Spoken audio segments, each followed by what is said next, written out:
Hola, en este video quería hablarles sobre la seguridad social y cómo vamos a hacer para escaparle a un sistema que está destinado a la quiebra. Primero que nada quería hablar un poco de historia de cómo surge la seguridad social. La seguridad social se origina en Alemania en el siglo XIX y surge como un seguro contra accidentes laborales y maternidad. Cerca del 1900 ya la mayoría de los países europeos tenían algún tipo de estos seguros contra accidentes, enfermedades, y los países más grandes le fueron agregando el seguro contra la vejez, mediante los cuales los trabajadores tenían que ir haciendo aportes mensuales para que en caso de alguno de los problemas antes mencionados obtuvieran una retribución económica hasta que pudieran volver a trabajar. Este sistema resultaba muy conveniente para los gobiernos, porque es el mismo negocio que han llevado adelante compañías de seguros durante muchísimo tiempo. Cobran un canon todos los meses y pagan una retribución en caso de que se dé un accidente.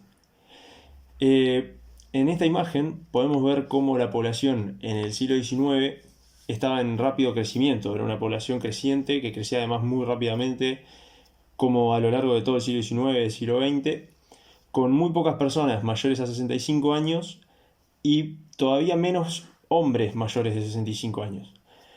A finales del siglo XIX, la mayoría de los trabajadores eran hombres y por lo tanto eran ellos los que aportaban a la seguridad social y eran ellos los únicos beneficiarios.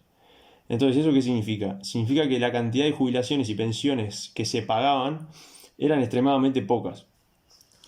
La cantidad de aportes eran un montón y por lo tanto el gobierno tenía una financiación mediante este sistema.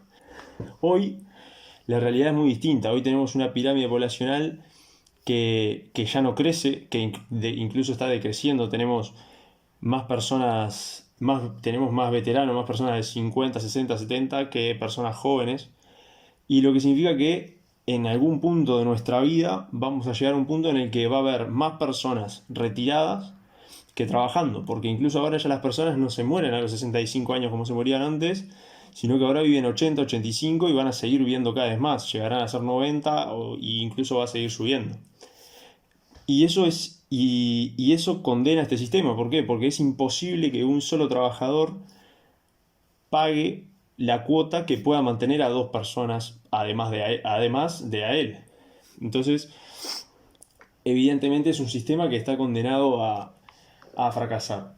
Todos los países le están buscando la vuelta para pasar de este sistema a un sistema en el que cada persona ahorre e invierta su propio capital. A pasar de este sistema solidario a un sistema, si se quiere, individualista, en el que cada trabajador es un ahorrador, esos ahorros se invierten y en el momento de la jubilación se empieza a vivir a partir de la rentabilidad que generaron esos ahorros. Ese sistema es el que se utiliza, por ejemplo, en Estados Unidos, en algunos países como Noruega, por ejemplo. Los trabajadores aportan a un fondo de inversiones que, que trabaja con empresas estadounidenses y los noruegos, una vez que se jubilan, cobran las rentas de su capital que han ahorrado durante toda su vida. Yo me tomé el trabajo de ver cómo esto era posible, cómo es posible que incluso en los países sudamericanos donde las personas en dólares ganan poco dinero, cómo es posible que invirtiendo esos ahorros de manera coherente y durante 45 años seguidos, o sea, trabajando, por ejemplo, de los 20 años hasta los 65, eh, quería ver cómo era, si en realidad sí era posible obtener una cantidad de ahorros que nos permita vivir de ellos. Entonces me tomé el trabajo de hacer las cuentas para una persona que cobra salario mínimo en Uruguay. El salario mínimo en Uruguay son, ahora en 2021, $423. Y considerando que los aportes jubilatorios por parte del trabajador son el 15% de esos $423 y el empleador tiene que poner o sea, una cuota además del sueldo igual a la del trabajador, significa que al final una persona trabajando a salario mínimo aporta al mes unos $120 a su jubilación. Y si estos $1.500 se invirtieran en el S&P 500, que hace más de 50 años promedia un 9% de rentabilidad anual, pero incluso suponiendo que promedia un 8%, y componiendo esos ingresos durante 45 periodos, llegamos a un resultado final de esa cartera de $543.000. Comparando con lo que puede ser una jubilación mínima en Uruguay para esa persona que aportó mediante el sueldo mínimo durante toda su vida, la jubilación mínima en Uruguay son 13.783 pesos, que son alrededor de $350 mensuales. La rentabilidad sobre una cartera de $543.000, si fuera el 8%, estaría en el entorno de los $40.000. Evidentemente es más que los $350 por mes que le paga el Estado a una persona que cobra jubilación mínima.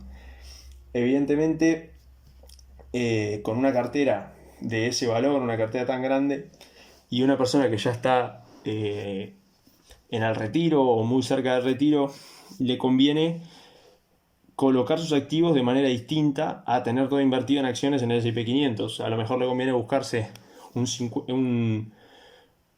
poner un 50% de esa cartera en un activo de renta fija, como tenemos algunos videos en el canal que les voy a dejar la etiqueta ahí arriba.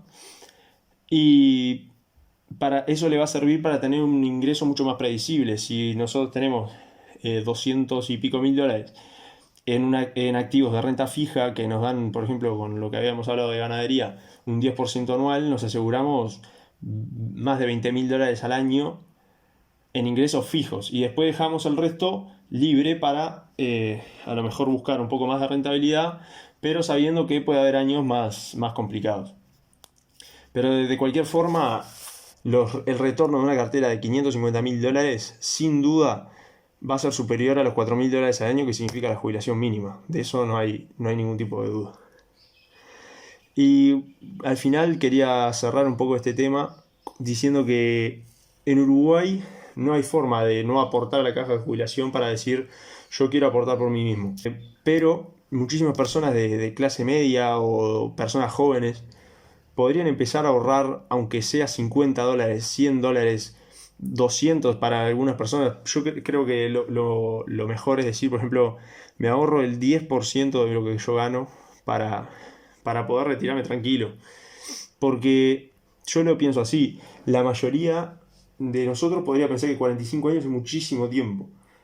Pero los mismos 45 años nos vamos a pasar trabajando sin ahorrar nada para terminar, retirarse y ganar muchísimo menos de lo que ganábamos trabajando y estar sin nada, o sea, estar a la intemperie. Una persona que ganaba poco, imagínense que ganaba poco, se gastaba todo su sueldo, se jubila, ahora gana menos, ¿cómo hace para vivir? Tiene que empezar a cortar gastos y a empeorar su calidad de vida. Si nosotros gastamos 10% menos de lo que ganamos siempre y nos acostumbramos a eso, que además después no nos va a costar tanto, nos va a permitir que cuando cuando nosotros nos retiremos o digamos yo no quiero trabajar más, podamos vivir de las rentas que nos genera nuestro capital. Y, y eso nos da una ventaja en el juego increíble, porque además de cobrar nuestra jubilación normal, que la van a seguir cobrando, porque como les decía no se puede no aportar, van a tener una cantidad de capital que les va a ofrecer unas rentas que les va a permitir vivir muchísimo más cómodos y probablemente muchísimo mejor que lo que hacían incluso trabajando. Y bueno, al final quería hacer este video porque me parece un tema súper importante que cada uno empiece a enfocarse en su futuro, porque la realidad es esa, de que el Estado no les va a regalar nada, de que todo lo que lo tengan se lo van a tener que ganar ustedes. Y bueno, es un video un poco sobre finanzas personales que me parecía bastante importante hacer. Y esa, la recomendación final sería que cada uno, si puede, si le sobra, si no puede, que arranque de a poquito a ahorrar un 10% de su sueldo, que les va a tomar bastante tiempo, pero que al final creo que me lo van a agradecer.